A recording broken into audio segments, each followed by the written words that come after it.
प्रणाम, अभिनंदन, हार्दिक स्वागत सभी का। सबको प्रणाम। जय हो। जी मोहनदा, बहुत बहुत धन्यवाद, बहुत बहुत आभार है और प्रणाम करता हूँ। आपने फिर आज की संध्या में होस्ट बनाकर मुझे पटल पर बुला लिया है, तो आपका बहुत बहुत आभार है। मोहन कीर्ति पटेल का ये 1436वां कार्यक्रम है और 5वें वर्ष की 26वीं शाम में हमने प्रवेश किया है। और इसी के साथ आज जो हिंदी भाषा का जो कार्यक्रम हमारा चल रहा है, जो श्रृंखला चल रही है, उसका 5वां भाग है, यानी 5वां कार्यक्रम आज है।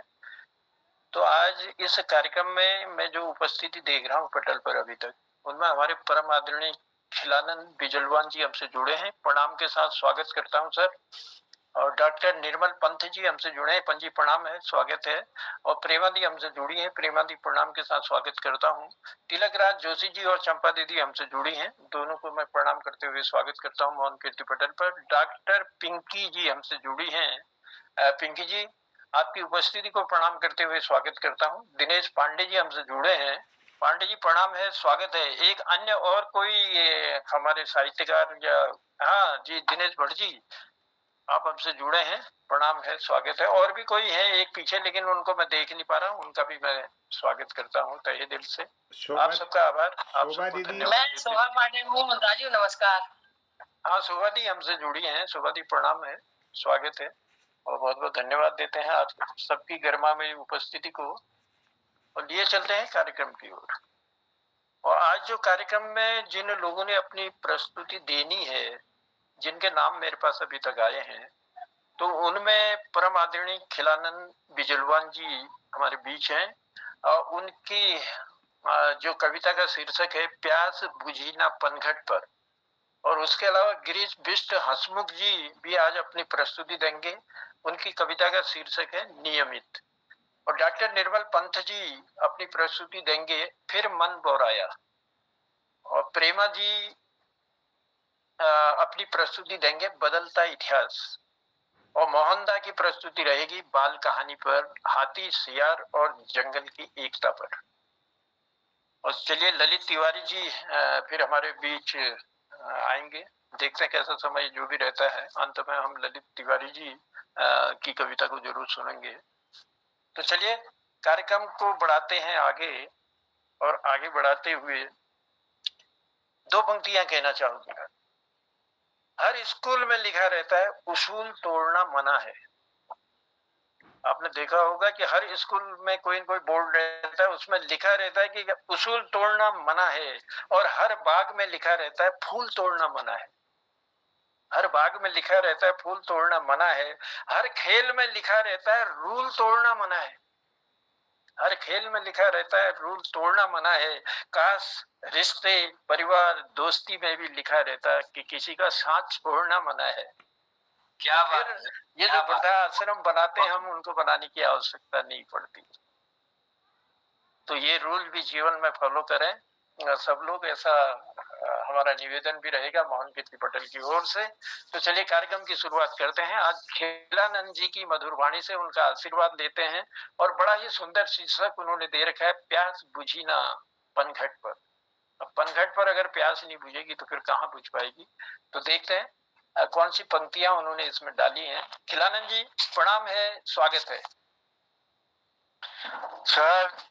हम सौभाग्य है कि आप एक नगण्य व्यक्ति को स्थान दे रहे हैं बड़े बड़े कवियों और विद्वानों के बीच में, इसलिए मैं आपको सौभाग्यशाली समझता हूँ। और बाकी जितने भी पटल पर उनको मेरा प्रणाम है। और आज एक छोटी सी कविता है, ये जो है इसमें मेरी एक काव्य संग्रह निकला था जिसका नाम था प्यास बुझी ना पनघट पर। उसी की एक छोटी सी कविता है, छोटी सी है कविता, उसे मैं आपके समक्ष वाचन करूंगा। त्रुटियों के लिए क्षमा करें और धन्यवाद। खिलानी जी एक सेकंड के लिए मैं क्षमा चाहूंगा, क्योंकि मेरा दूसरा फोन आ गया है तो मैं उससे जुड़ रहा हूँ। आवाज नहीं आ रही ना, कम आ रही है, मैं उससे जुड़ रहा हूँ। एक सेकंड पर। ठीक है।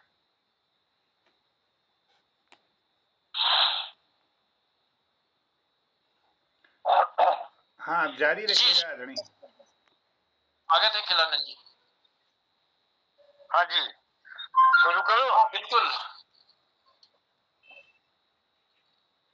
प्यासा था प्यास बुझाने, प्यासा था प्यास बुझाने, चला राह पनघट की, चला राह पनघट की। पानी था बेशुमार पर, गला तो बैठा हुआ है। पानी था बेशुमार पर, प्यास बुझी ना इस घट की, प्यास बुझी ना इस घट की।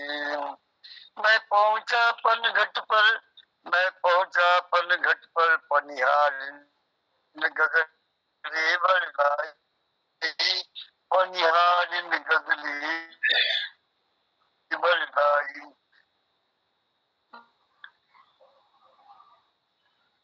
प्यासा हूँ पानी पिला, प्यासा कल्याण जी, हूँ आपकी आवाज बीच में कट रही है। पानी पिला दे, पानी पिला न पाई, पानी पिला न पाई, प्यासा था प्यास बुझाने, चला राह पनघट की। यह भी घट मोहब्बत का मटका देकर, आवाज आ रही है? जी आवाज तो आ रही आवाज है, आ रही लेकिन है? बीच बीच में शब्द आपके हेलो? कट जा रहे हैं। क्या बात है? हेलो? हाँ हाँ, मेरी हेलो? आवाज आ रही है आप?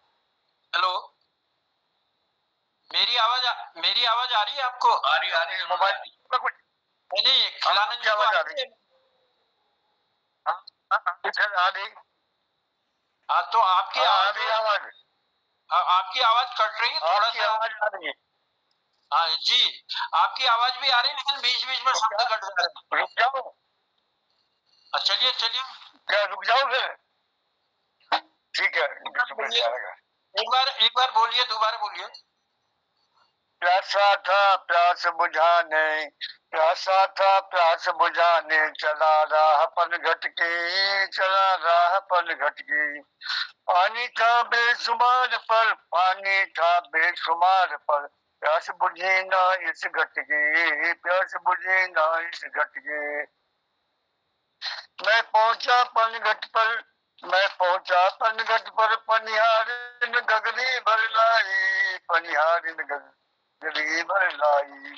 प्यासा हूँ पानी पिला दे, प्यासा हूँ पानी पिला दे, पानी पिला न पाई, पानी पिला न पाई, प्यासा था प्यास बुझाने, चला राह पनघट की। वो भी झटका मटका देकर, वो भी झटका मटका देकर, राह को नजर घुमाई, राह को नजर घुमा। प्यासा पनघट पर प्यास में आग भड़काई,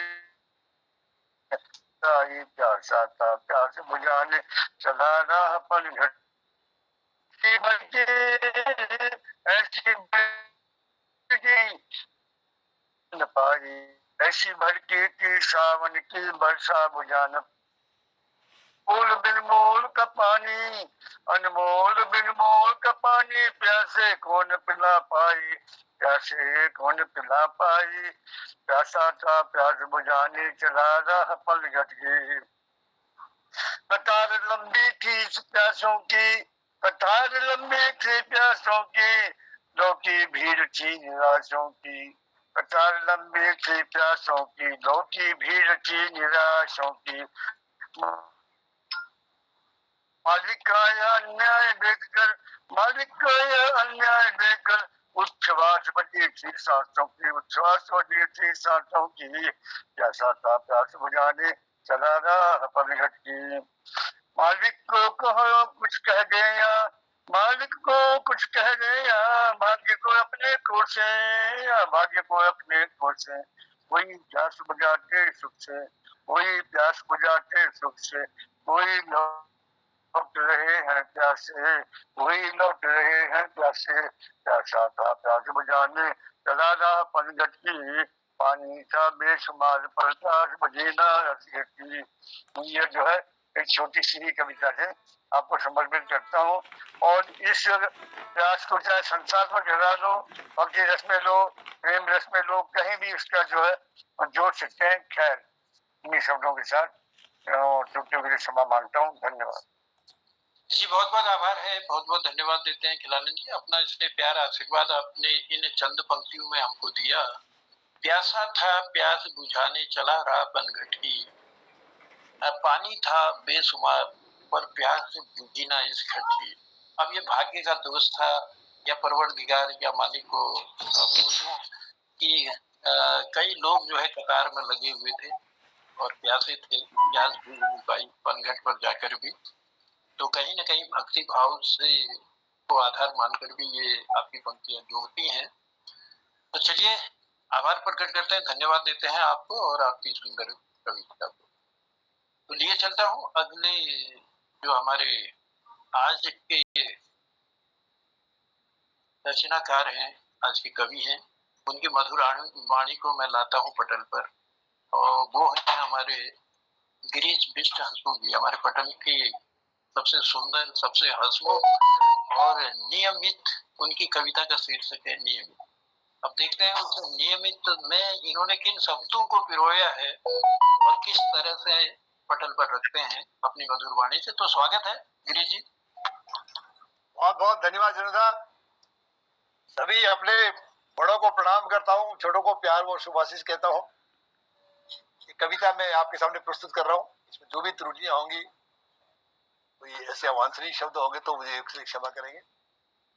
चंदा व निश की प्रेम कहानी, चंदा व निश की प्रेम कहानी सिगरे ब्रह्मांड में प्रचलित है।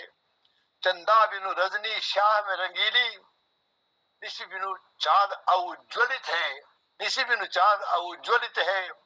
उषा काल ने रवि दादा की आगमन की खबर दे दी है।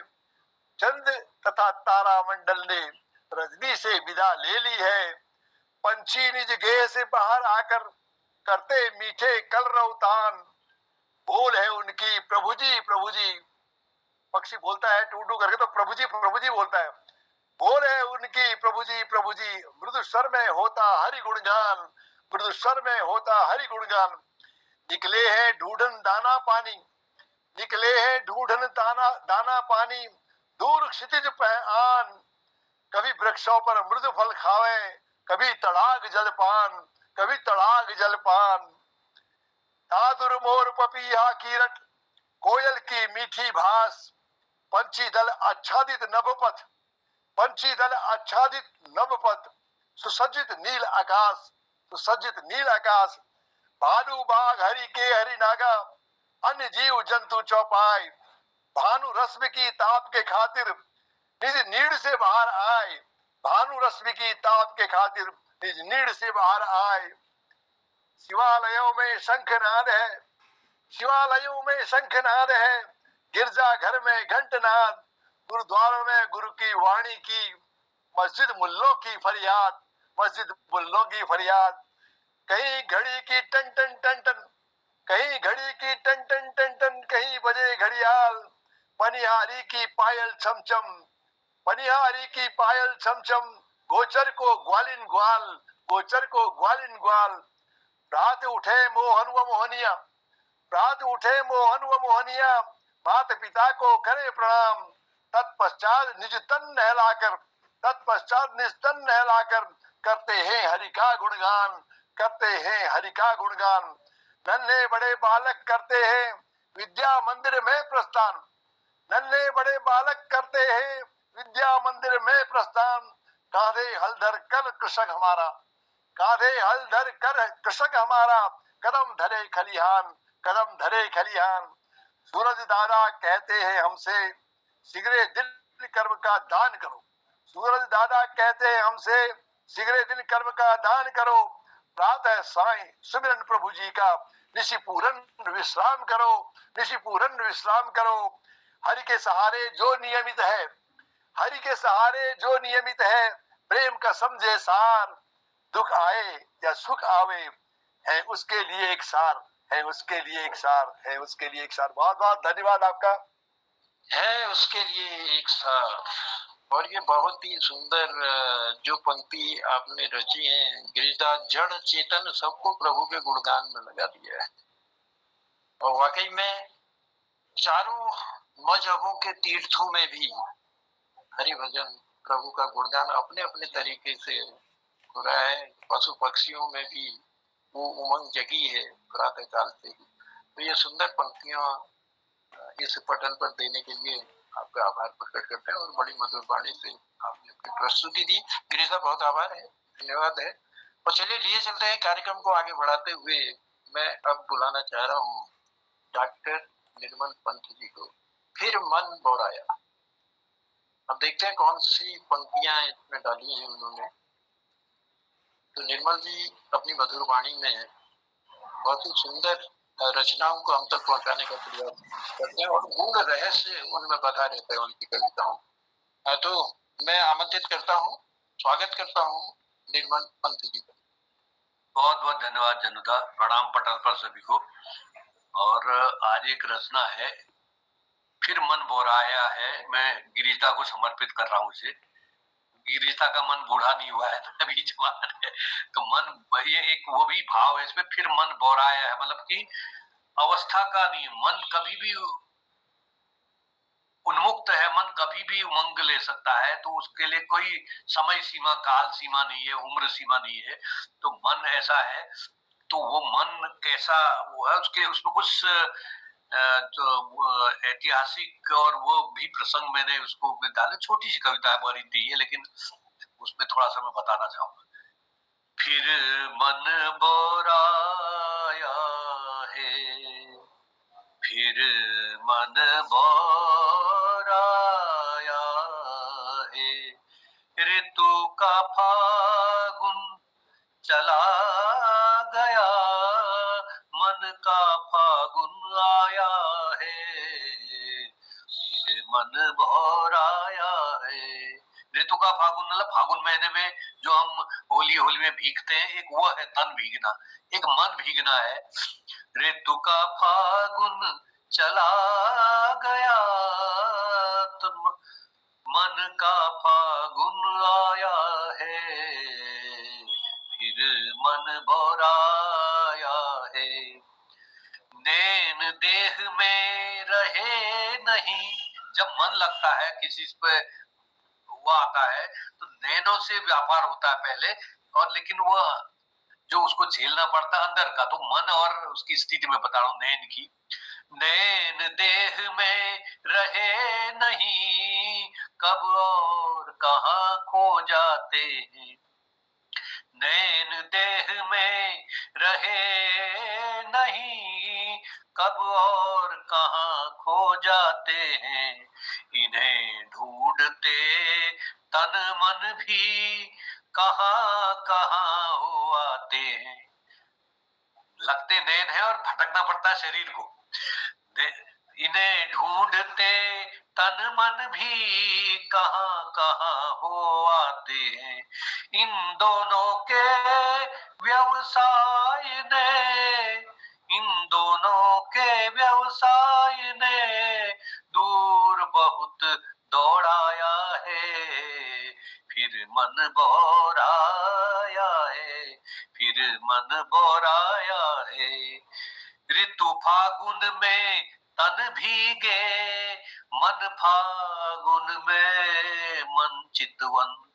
ऋतु फागुन में तन भीगे, मन फागुन में मन चितवन। चला गया तन तू पीछे नहीं, तन का रंग तो उतर गया, मन में गहराया है अनंग। ऋतु फागुन में तन भीगे, मन फागुन में मन चितवन। तन का रंग तो उतर गया, मन में गहराया है अनंग। फूलों का मकरंद चूमने, फूलों का मकरंद चूमने भ्रमर बहुत ललचाया है। फिर मन बोराया है, फिर मन बोराया है। अब थोड़ा एक दृश्य देखिए। दुष्यंत शकुंतला के पास से वापस आते हैं और उनका मन तो शकुंतला पे है, शरीर उधर को जा रहा है। तो उसको कालिदास क्या कहते हैं कि ध्वजा और दंड की तरह, डंडा आगे को जा रहा है लेकिन ध्वजा पीछे फहरा रही है। वो स्थिति आप देखिए। दंड हो गया अग्रसर, पीछे रह गई ध्वजा। दंड हो गया अग्रसर, पीछे रह गई ध्वजा, चला गया तन तू पीछे क्यों, मन पंछी रह गया बता। दंड हो गया अग्रसर, पीछे रह गई ध्वजा, चला गया तन तू पीछे क्यों, मन पंछी रह गया बता। सुनो सुनो जरा पदचाप कौन आया है, सुनो जरा पदचाप कौन आया है, फिर मन बौराया है, फिर मन बौराया है। ऋतु का फागुन चला गया, मन का फागुन आया है, फिर मन बौराया है। अंतिम बंद देखिए। अरे निराश होते हो क्यों, गिरिताजू आपके लिए है। अरे निराश होते हो क्यों, होते हो विकल विकल। अरे निराश होते हो क्यों, होते हो विकल विकल। गीत श्रृंगार के छोड़ प्रवाह, गाते हो क्यों गीत विरह। अरे निराश होते हो क्यों, होते हो विकल विकल। गीत श्रृंगार के छोड़ प्रवाह, गाते हो क्यों गीत विरह। ठहरो एक पल यौवन का, मधुमास लौट आया है। ठहरो एक पल यौवन का, मधुमास लौट आया है, फिर मन बौराया है, फिर मन बौराया है। ऋतु का फागुन चला गया, मन का फागुन आया है, फिर मन बौराया है, फिर मन बौराया है। धन्यवाद। क्या बात है भाई जी, बहुत ही सुंदर। वो दो पंक्तियां याद आती हैं मुझे। कब के है जाछा, कब के है जाछा, कब के है जाछा, कब के है जाछा, जोड़ना बनबे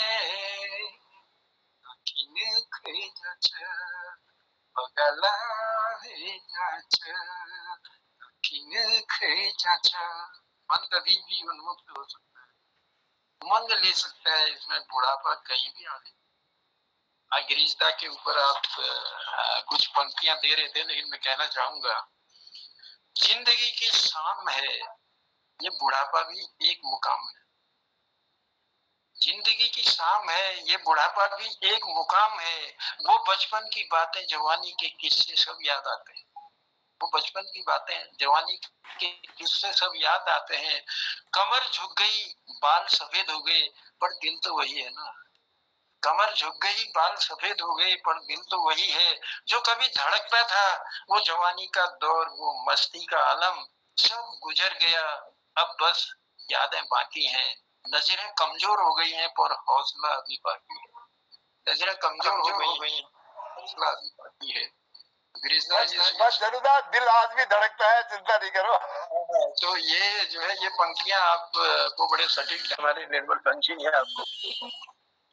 तो चलिए, बहुत आभार प्रकट करता हूँ, धन्यवाद देता हूँ और कार्यक्रम को बढ़ाता हूँ। कार्यक्रम को आगे बढ़ाते हुए मैं अब आमंत्रित करना चाह रहा हूँ पटल पर हमारे प्रेमा दीदी को। बदलता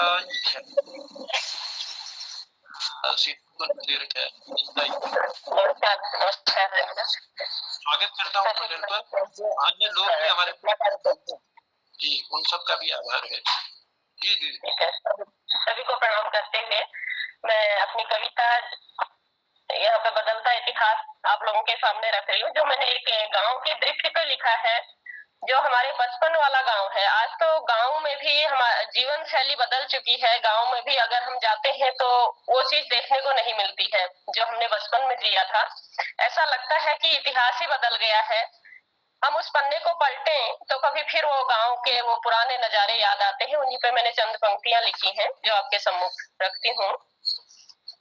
जब भी टीवी पर दिख जाता चित्र कोई गांव का, इतिहास पलट रहा हो पन्ना उसे पुरानी ठाम का। जब भी टीवी पर दिख जाता चित्र कोई गांव का, इतिहास पलट रहा हो पन्ना उसे पुरानी ठाम का।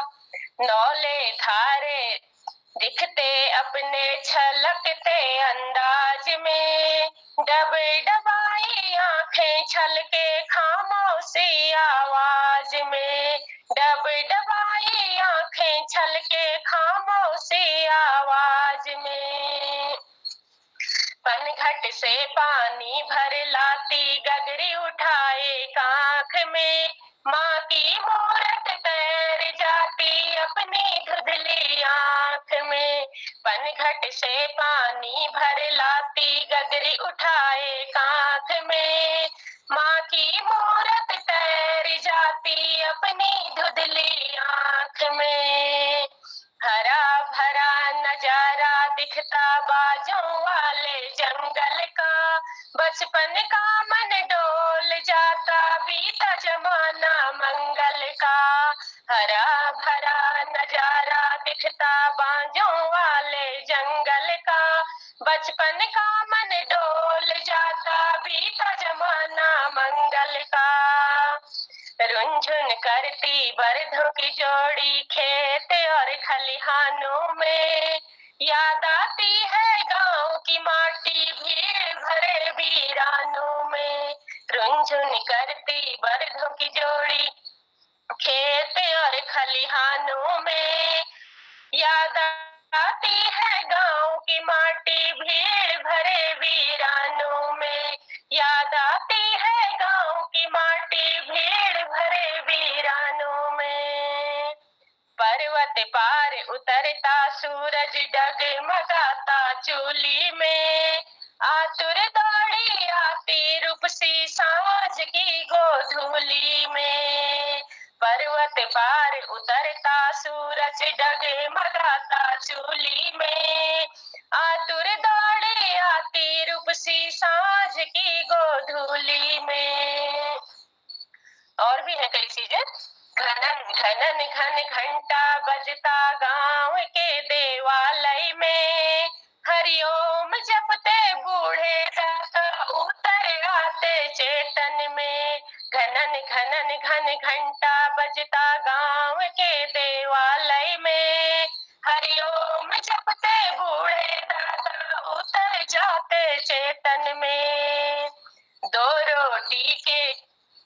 रोटी पर इस जीवन को लगा बैठे दाव में, पता नहीं कब छोड़ चले हम सपने सुहाने गांव में। दो रोटी पर इस जीवन को लगा बैठे दाव में, पता नहीं कब छोड़ चले हम सपने सुहाने गांव में, पता नहीं कब छोड़ चले हम सपने सुहाने गांव में। धन्यवाद। पता नहीं कब छोड़ चले हम सपने सुहाने गांव में, दो रोटी के खातिर जीवन लगा बैठे हम गांव में। वाकई में जीवन गांव में ही लगाया, दो रोटी के खातिर। ऐसे लगता है। गांव की वो सौंधी मिट्टी की खुशबू और गांव खेतों के वो रसीले टेढ़े मेढ़े रास्ते, तो वो कभी न कभी तो जो भी गांव छोड़ चुके हैं याद जरूर आते हैं। तो वो पनघट, वो चबूतरा जहाँ बैठ करके किसी कहानियां सुना करते थे दादा नानी से। तो बड़ा ही सुंदर चित्रण आपने अपनी इन पंक्तियों द्वारा किया, उन भूली बिसरी यादों को समेटने का पूरा प्रयास किया है इस कविता में। और बहुत सुंदर ढंग से जो आपने हमें दिया। उषा काल ने रवि नहीं, ये उनका है सर, क्षमा चाहूंगा। जब भी टीवी पर दिख जाता चित्र कोई है गांव का, इतिहास पलट रहा हो जैसे अपने गांव का। तो वाकई में क्योंकि बहुत कुछ बदल चुका है, सारा परिवेश लगभग बदल गया है और गांव की एक तो हालत ऐसी हो गई है कि आज गांव में लोग नहीं है लेकिन रोड अब पहुंची है। शायद पहले रोड पहुंच गई होती तो गांव भी खाली नहीं होते। और ये पापी पेट का सवाल है, दो रोटी का सवाल है, इसलिए पलायन होना भी जरूरी था। वो सुविधाएं जो चाहा था कि सरकारें आएंगी और व्यवस्थाएं करेंगी, सुख सुविधाएं गाँव में उपलब्ध कराएंगी, लेकिन नहीं हो पाई। तो इसलिए गांव का परिवेश भी आज बहुत बदल गया। तो चलिए इन सुंदर पंक्तियों को देने के लिए और याद दिलाने के लिए खाली पड़े गांव की और वहाँ के बदलते परिवेश की बहुत आभार प्रकट करते हैं। प्रेमा जी, धन्यवाद देते हैं आपको और बने रहिएगा पोर्टल पर। अब लिए चलते हैं कार्यक्रम को आगे बढ़ाते हुए मोहनदा की ओर। मोहनदा हमारे इस पोर्टल के संयोजक हैं और साथ ही वो हर फन में माहिर हैं। ये तो सब लोग लगभग अब तो सब लोग जान चुके होंगे। जो नए लोग हैं शायद वो लोग उनके बारे में उतना नहीं जान पाए, लेकिन मोहनदा में बहुत सारी खूबियां हैं और हम तो इस पटल से जुड़े हैं, ये हमारा अहोभाग्य है, हमारा धनभाग्य है। मोहनदा चित्रकारी करते हैं, मोहनदा अध्यापन का कार्य करते हैं, मोहनदा बड़े बड़े ग्रंथ लिखते हैं, मोहनदा कविता गीत गजलों में मास्टर हैं और बड़ी सुंदर आवाज भी उनकी है। चलिए प्रभु से प्रार्थना करेंगे कि ये कृपाएं बनी रहे, हम सबका साथ रहे और मोहनदा के साथ हम सब लोग जुड़े रहे। तो आज वो जो लेकर हमारे पटल पर आ रहे हैं बाल कहानी है हाथी शियार और जंगल की एकता की। अब देखते हैं उन पंक्तियों में, उस कविता में कौन सी पंक्तियां हमारे मोहनदा ने डाली हैं, तो उन्हीं की जुबानी सुनते हैं। तो बुलाते हैं मोहनदा को पटल पर। मोहनदा, स्वागत है। जनुदा, बहुत आभार, धन्यवाद। सबको प्रणाम। वरिष्ठ साहित्यकार आदरणीय खिलानंद जी, आदरणीय हसमुख जी, पटल पर दीदी शोभा जी और प्रेमा भट्ट जी, और हमारे इस पटल पर जुड़ी हुई ज्योति दीदी, बहुत बहुत प्रणाम है। और डॉक्टर मनीषा दीदी, डॉक्टर पिंकी दीदी हैं और ललित तिवारी जी हैं, डॉक्टर तिलक राज जी हैं, चंपा दीदी हैं और दिनेश पांडे जी, जनुदा, सब लोगों को प्रणाम करता हूँ, डॉक्टर निर्मल जी को। चलिए आज बाल कहानी आपके बीच प्रस्तुत करता हूँ, क्योंकि बच्चे जानवरों के माध्यम से, पक्षियों के माध्यम से, पौधों के माध्यम से, कई जो उनके आसपास होती हैं चीज़ें, उनसे कुछ चीज़ें जल्दी समझ जाते हैं। ये बच्चों के लिए कहानी है हाथी शियार और जंगल की एकता। जंगल में एक विशाल हाथी रहता था जिसका नाम था गजू। वो ताकतवर था और उसका दिल बहुत बड़ा। उसी जंगल में एक चतुर शियार रहता था जिसका नाम था शानू, जो अपनी तेज बुद्धि के लिए जाना जाता था। उनके दोस्त थे चीकू, एक चुलबुली गिलहरी जो हमेशा उछल कूद करती, और एक कचू, एक समझदार कछुआ जो धीरे चलता लेकिन गहरी सोच रखता। एक रात जंगल में भयंकर तूफान आया। आसमान काला पड़ गया, बिजलियां चमक रही थी और तेज हवाएं पेड़ों को झकझोर रही थी। जानवर डर के मारे अपनी अपनी जगहों पर दुबके हुए थे। खरगोश अपने बिल में कांप रहे थे। पक्षी पेड़ों की ऊंची टहनियों पर सिमट गए और हिरण झाड़ियों में छिप गए। गजू अपनी गुफा में खड़ा तूफान की आवाज सुन रहा था, जबकि शानू एक पेड़ की खोह में छिपकर बाहर झांक रहा था। चीकू तेजी से एक पेड़ की ऊंची टहनी पर चढ़ गई और कछू अपने कवच में सिमटकर नदी किनारे एक पत्थर के नीचे छिप गया। तूफान की गड़गड़ाहट और पेड़ों के गिरने की आवाज से जंगल में हलचल मच गई। सुबह जब तूफान थमा तो जंगल का नजारा बदल चुका था। पेड़ टूटे पड़े थे, पत्तियां बिखरी थी और सबसे बड़ी मुसीबत थी कि एक पुराना भारी पेड़ नदी के किनारे गिर गया, जिससे नदी का रास्ता बंद हो गया। जंगल के जानवर पानी के लिए परेशान हो गए। खरगोश शिकायत करने लगे, अब हम पानी कैसे पिएंगे? मोर ने अपनी पूंछ हिलाते हुए कहा, कोई तो इस पेड़ को हटाओ, कोई तो हटाए। लेकिन कोई हिम्मत नहीं जुटा पा रहा था। गजू ने जंगल के जानवरों को इकट्ठा किया और बोला, हमें मिलकर इस मुसीबत को हल करना होगा।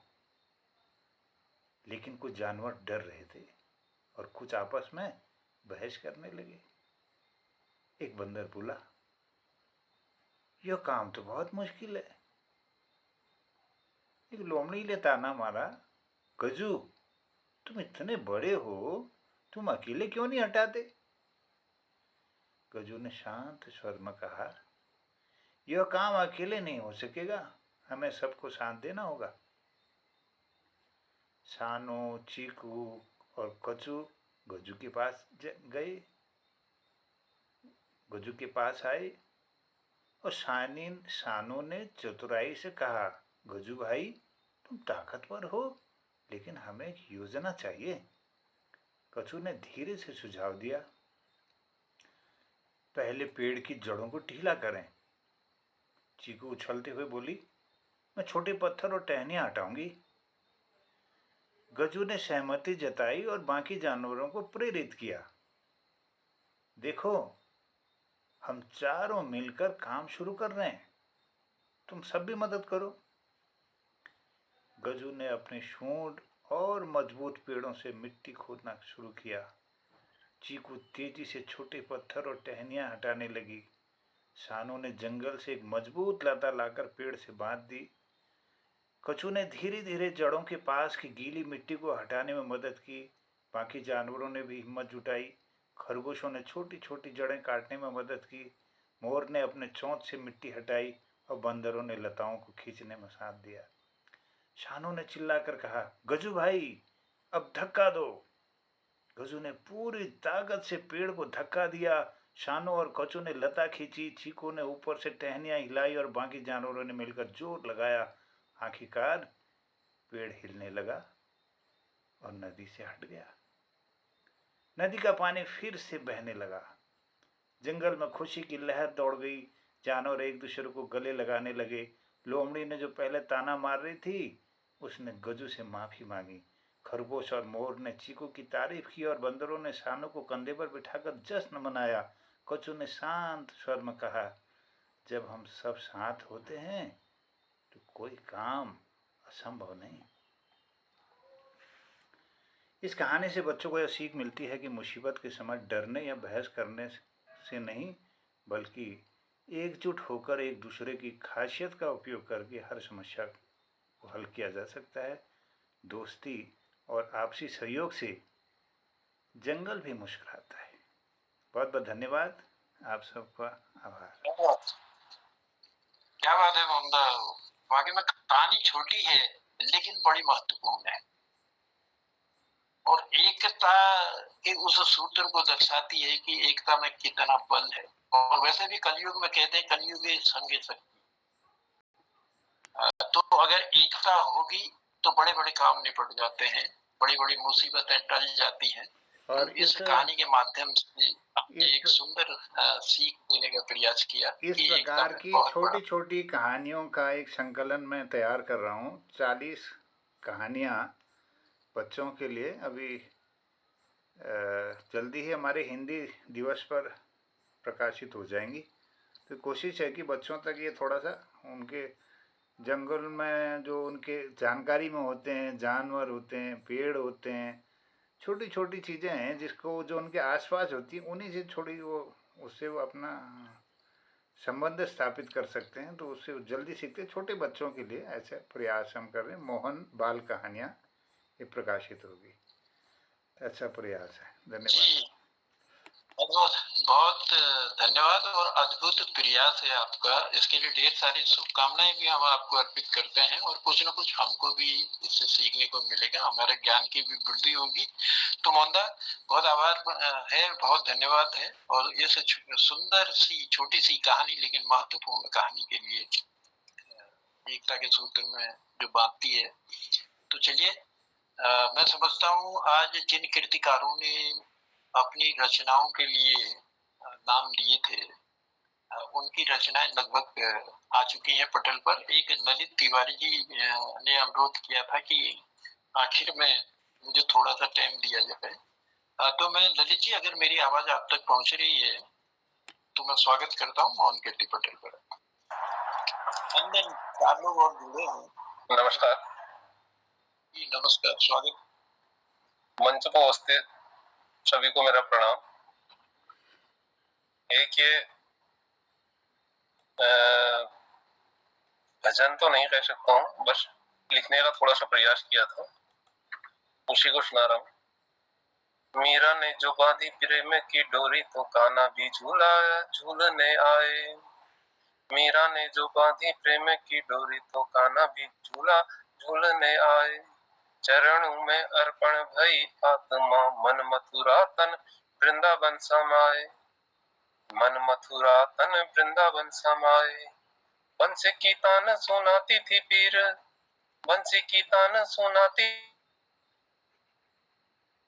सी तीर। नैना तर से दर्शन को प्यारे, मोहन खुद मीरा से हारे। मोहन खुद मीरा से हारे। लाज गवाई लोक लजाई, लाज गवाई लोक लजाई। सांवरिया को ही जीवन अपनाई। घूंघट हटाया नाम जपाया, घूंघट हटाया नाम जपाया। प्रेम दीवानी बन ली परछाई, प्रेम दीवानी बन ली परछाई। कंचन महल ठुकरा दिए मीरा, विष का प्याला अमृत कर डाला। विष का प्याला अमृत कर डाला। जोगन बन के घर घर डोली, हरि के नाम से पगली भोली। हरि के नाम से पागल भोली। कान्हा बोले आया हूँ मीरा, झूलूं अब तेरी भक्ति की पीरा। झूलूं अब तेरी भक्ति की पीरा। तूने जो प्रेम बांधा था मुझसे, वही है बंधन स्वर्ग से ऊंचा। वही है बंधन स्वर्ग से ऊंचा। मीरा मुस्काई नैनन बरसाए, मीरा मुस्काई नैनन बरसाए। प्रेम की डोरी और कस जाई। अब न कोई लोक द्वार बाकी। मीरा के मन में बसे गिरधारी, मीरा के मन में बसे गिरधारी। मीरा ने जो बांधी प्रेम की डोरी, कान्हा भी झूला झूलने आए। कान्हा भी झूला झूलने आए। धन्यवाद जी बहुत बहुत आभार है ललित जी, बहुत बहुत धन्यवाद देते हैं। राणा जी भेजा विष का प्याला, पीवत मीरा आसिरे। पग घुंघरू बांध मीरा नाची रे।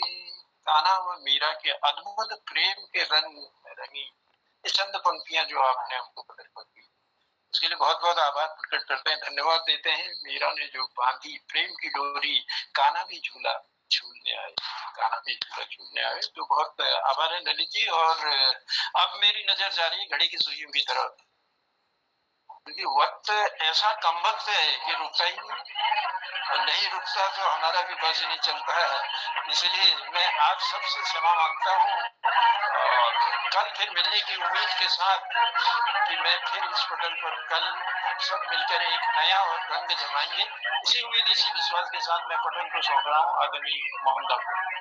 मोहनदास चौधरी। धन्यवाद धन्यवाद जनता, सुंदर संचालन के लिए बहुत आभार और सुंदर प्रस्तुतियों के लिए हमारे हसमुख जी का और आदरणीय खिलानंद बिजलोन जी का, ललित तिवारी जी का, डॉक्टर निर्मल जी का, प्रेमा भट्ट जी का बहुत बहुत आभार और धन्यवाद करता हूँ। और पटल पर जुड़े हुए हमारे अन्य लोगों से मेरा यह निवेदन होगा कि यह क्रम हमने हिंदी का आज 5वां भाग था, 6 और 7वें भाग में। अब मुझे कल के लिए सूची चाहिए, क्योंकि हम पहले सूची दे रहे हैं। जैसे हमारे आज के कार्यक्रम के लिए आदरणीय हसमुख जी ने, डॉक्टर निर्मल जी ने पहले दे दी थी। कहानी मैंने इसलिए सुनाई कि कोई आज शायद मैंने कहा प्रस्तुति नहीं है, तो इसलिए एक बाल कहानी के लिए मैंने सोचा कि समय निकल जाएगा। तो इसमें आप लोग से मेरा ये निवेदन होगा कि मोहन कृति जो व्हाट्सएप ग्रुप है उसमें ज़रूर अपनी रचना को हो सके तो मोबाइल से टाइप करके भेजिए, जो बाकाई पुस्तक में प्रकाशित होगी। हमारे ललित तिवारी जी उसको टाइप सेटिंग करेंगे और यहाँ पर एक सूची हम देंगे। जो पूर्व में हमारी 51 लोगों की सूची आ रही थी, जिसमें कई लोगों की उदासीनता थी, उस सूची को लगातार हम डाल रहे थे। आदरणीय गोपाल सिंह बिष्ट जी के मार्गदर्शन में या फिर कार्यक्रम ने थोड़ा सा परिवर्तन किया गया और इसमें पहले हम इसमें प्रस्तुति के लिए एक स्वीकृति मांग रहे हैं और उसमें आप सबके आदेश से यह कार्यक्रम आगे बढ़ेगा। और कल के भाग में ज़रूर आप इसमें कौन कौन लोग इसमें प्रस्तुति देना चाहेंगे तो वो यहाँ पर भी बता सकते हैं।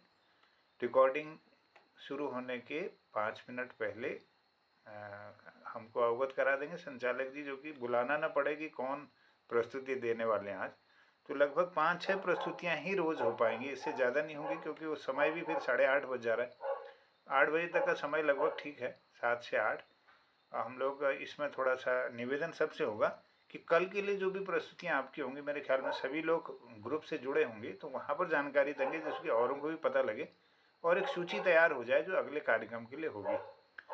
इसमें आपकी कहानियाँ हो सकती हैं, आपके कोई और प्रस्तुतियाँ हो सकती हैं। इसमें कोई रिपोर्टाज है, साक्षात्कार है, कोई समीक्षा है, कोई निबंध है, कोई ऐसे यात्रा वृत्तांत हो सकता है, कुछ भी हो सकता है। हिंदी भाषा के कार्यक्रम में कुछ भी किसी भी विधा में प्रस्तुति हो सकती है, लेकिन वो पहले जानकारी देनी होगी कि आज यह प्रस्तुत होने जा रहा है। जैसे मैंने एक उदाहरण के तौर पर कल भी दिया था एक गज़ल, और आज भी मैंने कहानी पूरी टाइप करके डाली है ग्रुप में और उसी को फिर लिस्ट में भी रखा है। तो मेरा अनुरोध है कि कम से कम जुड़े हुए यहाँ पर ये करीब जुड़े हुए लोग हैं 14 लोग। 14 लोगों में से कोई प्रस्तुति कल 5-7 लोगों की तो आ ही सकती है। तो इसमें आप लोग जानकारी दे देंगे, जैसे संचालक जी के पास एक सूची होगी और वो हमारे बुलाने के लिए वो फिर उससे जल्दी हो जाएगा। समीक्षा समय भी लगेगी और समीक्षा भी अच्छी हो पाएगी उसमें। तो डॉक्टर तिलक राज जी जुड़े हैं, हमारे वरिष्ठ साहित्यकार। मैं उनकी तरफ जाता हूं और हसमुख जी के चुटकुले के लिए उनको आमंत्रित करूंगा। तिलक राज जी का आशीर्वाद प्राप्त करते हैं पहले। स्वागत, अभिनंदन और सबका इंतज़ार होगा कल के कार्यक्रम में, और उनकी प्रस्तुति की अपेक्षा भी होगी। स्वागत। धन्यवाद जोशी जी। और मोहन कृति पटल पर हम दोनों का सभी को सादर दंडवत प्रणाम। मुझे बड़ी प्रसन्नता हो रही कि आज अभी बहू आकर मेरे मोबाइल को थोड़ा ठीक कर गई, जिससे कि मैं सुन पा रहा हूँ आप लोगों को। बड़ा अच्छा लगा। तो हमारे संचालन आज जन्नुदा ने किया, श्री जनार्दन उप्रेती जी जन्नुदा ने। उनके जो प्रेरक उद्धरण और प्रेरक वाक्य होते हैं वो वास्तव में अत्यंत प्रेरणादायी होते हैं और आनंददायी होते हैं। बड़ा आनंद आ जाता है। हम हाई स्कूल इंटर में कोटेशन लिखा करते थे, उस तरह का कोटेशन ये होता था, रटते थे कोटेशन को। तो जन्नुदा हमें फिर से हाई स्कूल में इंटर में पहुंचा देते हैं, बड़ा आनंद आता है। तो आपने सबसे पहले खिलानंद जी को बुलाया और खिलानंद जी ने एक बहुत सुंदर कविता सुनाई। प्यासा था प्यासा प्यास बुझाने चला पनघट पर। और इसमें उन्होंने कहा भी, बाद में कविता सुनाने के बाद कहा भी, और वो मुझे लग भी रहा था कि ये इतनी सुंदर कविता है कि कि इसे आप किसी भी रूप में ले सकते हैं। अगर आप इसे एकदम श्रृंगारिक रूप में ले, युवा हृदय के रूप में, तो आप उसका भाव उस तरह से ले सकते हैं, उस ढंग से हो सकता है। और एक आध्यात्मिक दृष्टि से देखें तो आध्यात्मिक दृष्टि से भी एक प्यास हो जाती है जो बुझती नहीं है और कोई अनंत पुकारता रहता है। ऐसा लगता है कि कोई अपने आसपास है जो हमें अपने पास बुला रहा है या जो अपना परिचय हमें देना चाह रहा है। तो उस दृष्टि से भी ये अत्यंत उत्कृष्ट रचना रही। गिरीशचंद्र बिष्ट जी, हंसमुख जी ने एक बहुत सुंदर कविता सुनाई, नियमित करके कि हमारे प्रकृति में सारी चीजें बड़ी नियमित ढंग से चल रही, क्रमबद्ध ढंग से चल रही। अगर नियमित कोई नहीं चल रहा तो केवल इंसान ही शायद नहीं चल पा रहा है। तो उससे हमें एक शिक्षा मिलती है कि जब प्रकृति में भी सब कुछ एक नियमबद्ध तरीके से चल रहा, सूर्य अपने समय में आ रहा, रात अपने समय में हो रही है और नदियां अपने ढंग से बह रही हैं, तो हमें भी उस नियम के अनुसार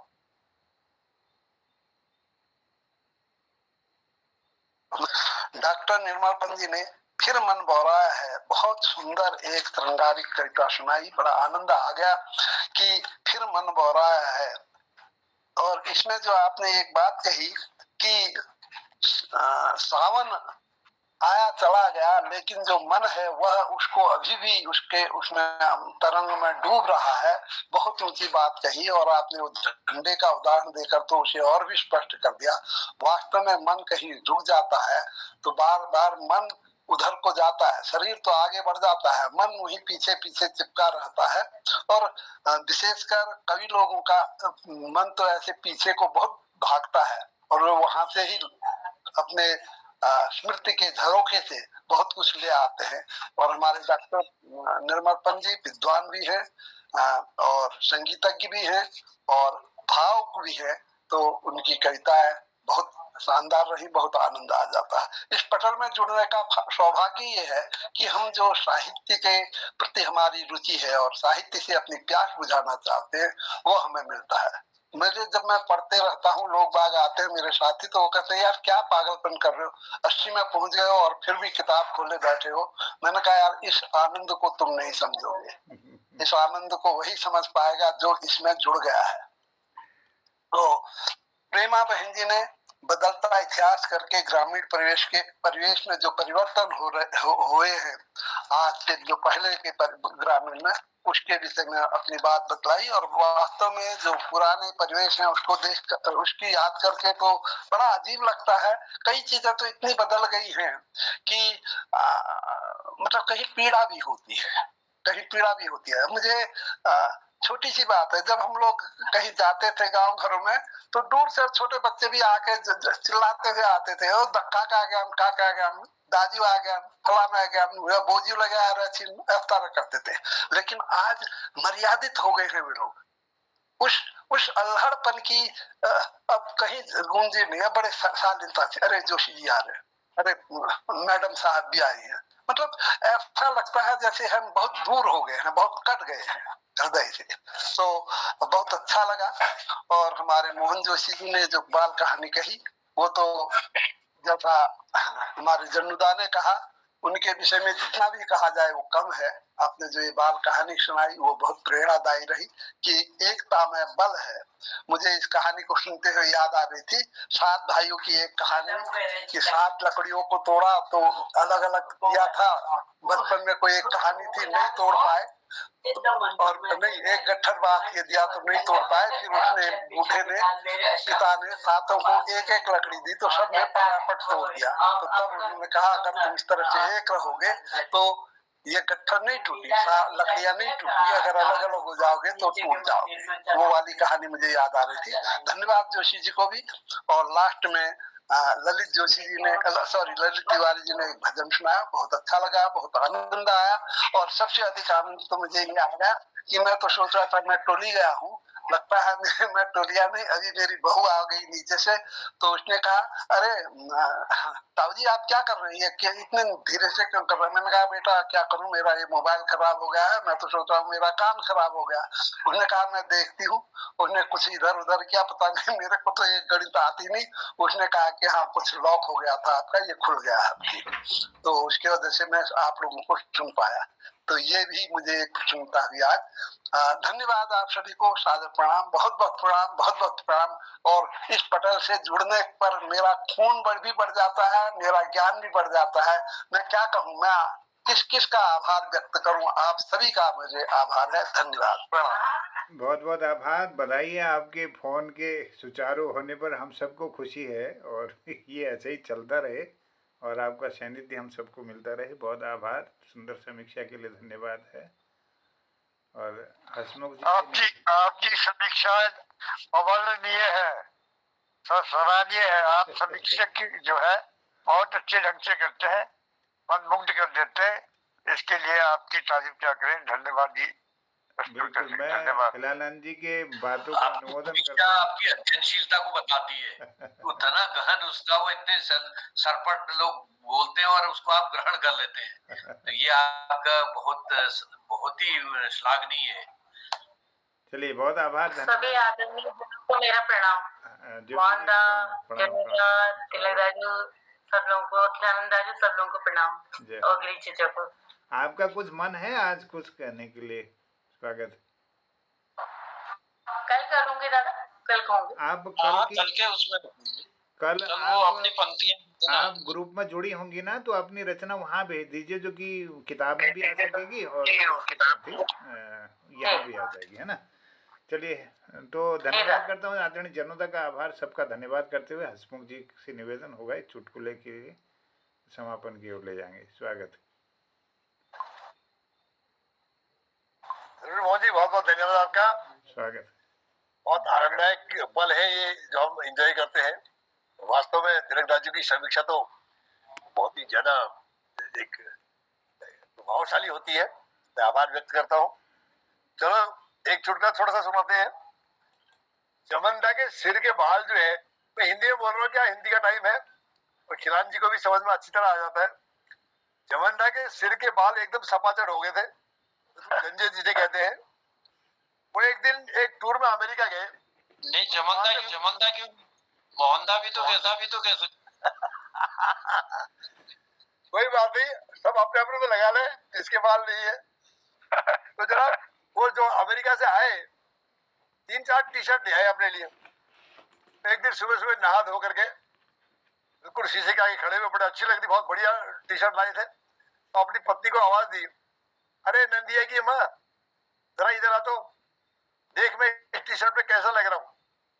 उनकी पत्नी जोर से ठहाका मार के हंसी, बड़ी ठहाका मारा उसने। कहती है आपने कोई वो जुराब देखा तो फट जाता है जुराब नीचे से, अंगूठा बाहर निकल जाता है। आप बिल्कुल वैसे ही लग रहे हो अंगूठा।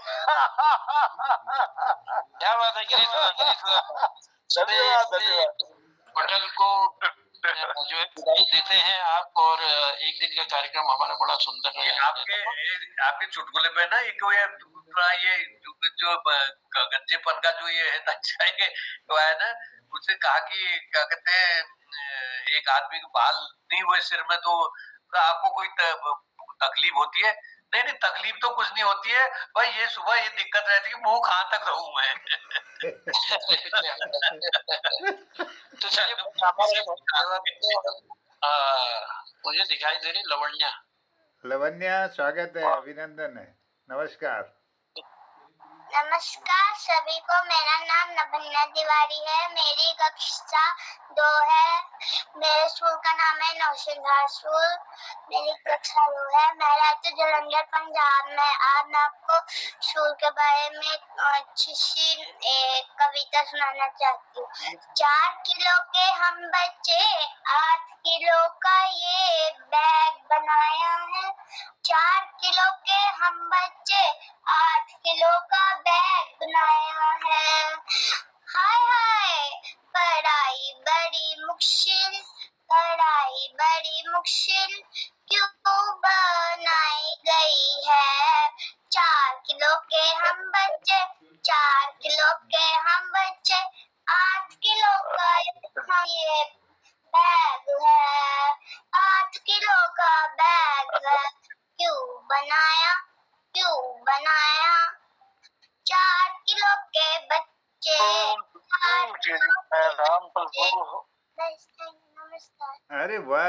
बाद में और सत्यता जाहिर की है तूने। वाकई में बच्चों को इतना बोझ के तले दबा दिया है कि 4 किलो का खुद है और 8 किलो का बस्ता लेके जाना पड़ता बहुत है। बड़ी एक उनकी अभिव्यक्ति है। उन्होंने कहा कि मुश्किल हो गई है उन्हें बहुत ज्यादा ये वजन से जी। दबे जा रहे बच्चे।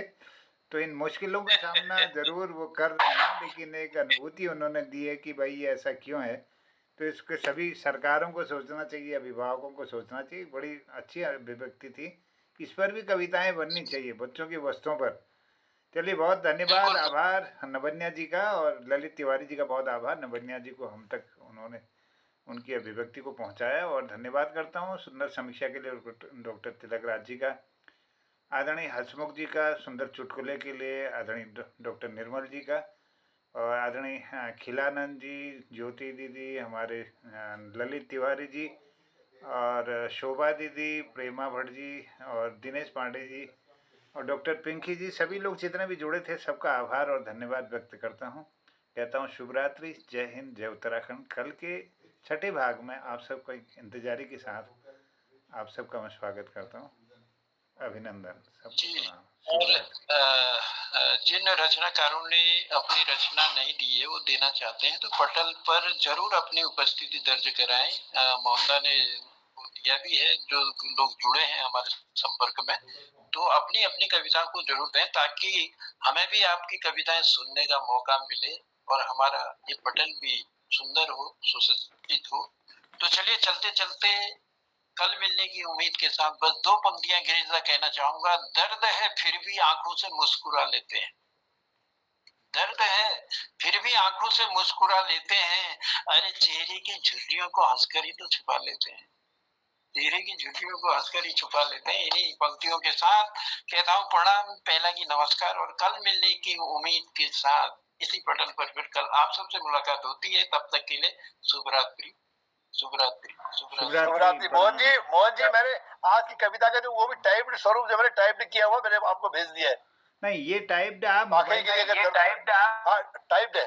आप इसको कागज में टाइप मत कीजिए, आप मोबाइल से टाइप कीजिएगा, बोल करके ना, बोल करके टाइप हो जाएगा, तो ऐसे कोशिश करें। नहीं, मैंने इसको टाइप किया है ना कंप्यूटर में। आप उसके हमें कैसे प्राप्त होगा? हमें इस पे दोबारा टाइप करना पड़ेगा ना। आपको इसे अपने उसमें मोबाइल में ही टाइप करना है। मोबाइल में नहीं टाइप तो करना। उनको अच्छा, मैंने कंप्यूटर में टाइप करके मोबाइल में ट्रांसफर किया। नहीं, वैसे नहीं, डायरेक्ट मोबाइल में कीजिएगा। वो तो बड़ा कठिन काम है, बहुत टाइम लग जाता है। मोबाइल में तो बड़ा टाइम, इतने एक्सपर्ट हम नहीं, बच्चे तो फटाफट करना हम नहीं कर पाते। नहीं, आप एक काम कर सकते हैं, बोलिए ना, बोलकर हो जाता है, बोलिएगा तो फिर आ जाता है, कहीं कहीं पर संशोधन करना पड़ता है। संशोधन बहुत ज्यादा करना पड़ता है, उसको कैच नहीं करता, उस तरह से स्पष्ट कैच नहीं होता है। चलिए, आप वैसे ही डाल दीजिए, वैसे ही डाल दीजिए। ओके, धन्यवाद, सबको प्रणाम, शुभ रात्रि, जय हिंद, जय उत्तराखंड, सबको प्रणाम, आभार, जय हिंद।